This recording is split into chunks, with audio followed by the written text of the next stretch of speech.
Do you want to know the worst thing, the absolute worst thing about wanting to be better? It's that relapsing period.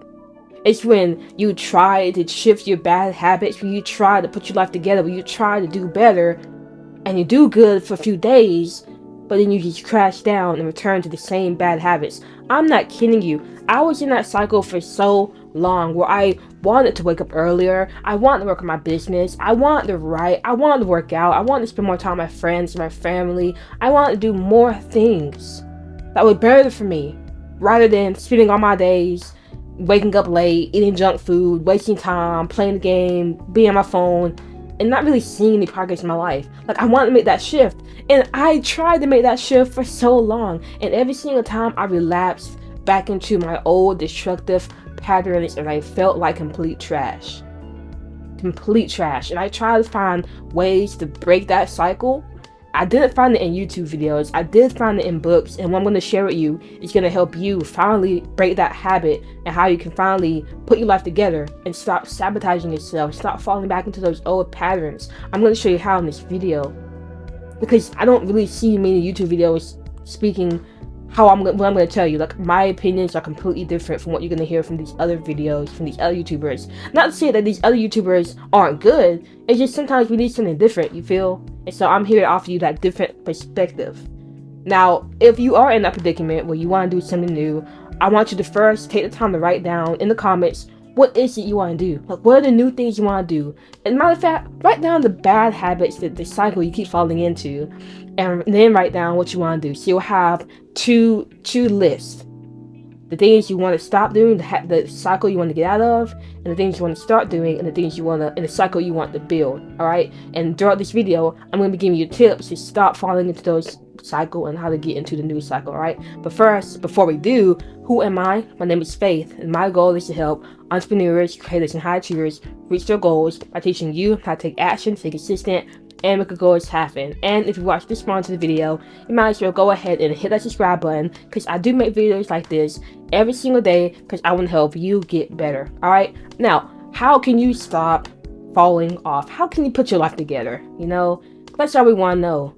The best piece of advice I can give you is to look at the list and ask yourself, the list of the good things you want to do.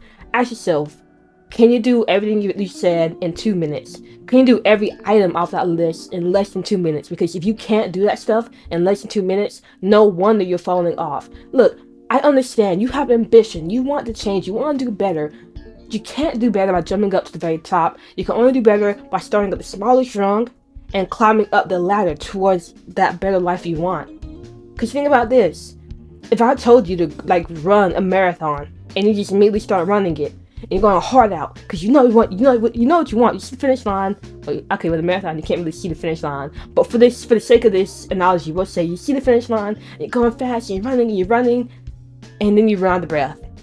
Like 2 minutes in, you run out of breath. Why? Because you have not built up to that extreme level of going hard.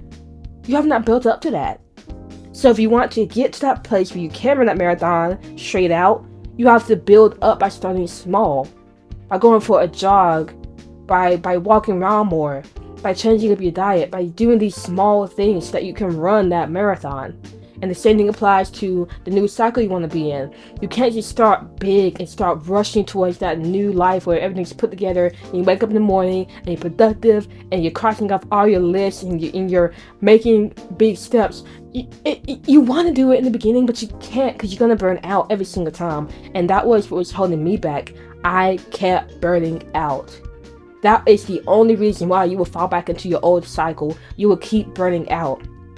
And the only way to prevent that is from starting small. It's from looking at things you want to do. Ask yourself, how can I do this in 2 minutes or less? And now you want to do that thing for a whole month. For a whole month, just do something that takes less than 2 minutes to do. And now you're going to start building these new routines. You're going to start building these new habits into your life. So now when you start ramping it up after that first month, you're not going to burn out because it's becoming a part of you. And that's literally how I started writing more. That's how I started meditating. That's how I started reading. That's how I started working out. When I wanted to read more, I always used to try to read for an hour a day or just read a chapter, and I always burnt out. The only way I was able to start reading more which when I told myself I was going to read 10 pages a day. That was it. I just knocked it out. 10 pages a day. And it felt like I was not making any progress because it's just 10 pages of a book. You know, I couldn't even finish a whole chapter reading 10 pages. But what happened was I read 10 pages. By the end of the month, I read a whole book. I went from not reading at all to reading 10 pages a day and finishing an entire book. And that realization that just a small things can actually make a difference, that is what changed me. When I wanted to write more, you want to know how I started writing? I told myself I was just going to write 1 word a day. I remember there was this one moment, I was in bed and I hadn't written at all. I forgot. I was in bed. I was literally drifting off. I was about to pass out when I realized I hadn't written anything. And in that moment, it would have been so easy for me to say, oh, forget it, I don't want to do it. But because I said I was just going to write 1 word, it was dead simple to just get up, open my laptop, type literally 1 word, and then get to sleep. But by doing that, it built the habit of opening up my laptop and writing something. And after a month passed, getting up, writing something on my laptop became natural to me. And so now it was easy for me to just start ramping, get up a little bit more and say, okay, I'm gonna write a little bit more next month, and next month I'm gonna write a little more, to the point where now I can write 1,000, 2,000 words in one writing session. Easy. And how did I get to that point? By starting small. So if you truly want to put your life together, ask yourself, what can you do that's so small that'll take you less than 2 minutes to do, and do that for a whole month. And you're not going to want to do this, I'm telling you, because you are ambitious and you want to make big steps. And if you follow that ambitious side of you and you listen to it, you will burn out. Ambition is so great to have, and I'm so happy you have it. But ambition can burn you out fast, because ambition only wants you to do better and better and better. It doesn't want you to take it slow. It wants you to go fast and hard and do the most you can. So we have to learn how to use our ambition instead of letting our ambition overrun us. And the best way to use your ambition is by using it in small amounts. And I know this is so random, what?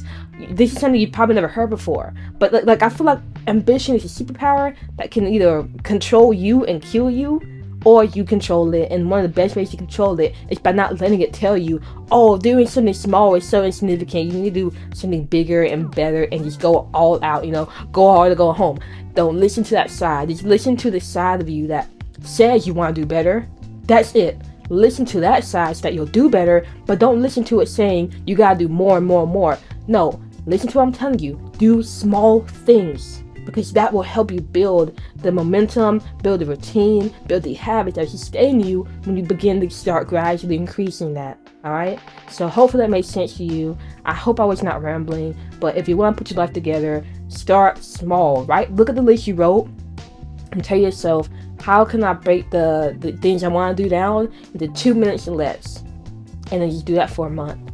And then look at the list of the bad habits you don't want to fall into and ask yourself, what makes you fall back into it? What triggers you? And how can you stop doing that so that you won't fall back into that? You gotta be very introspective, okay? Be very introspective. Reflect on yourself. Reflect on your weaknesses and your strengths. And I promise you, that will change the game for you, alright? Now, as always, remember, take action, stay consistent, make your goals happen, and I will see you later.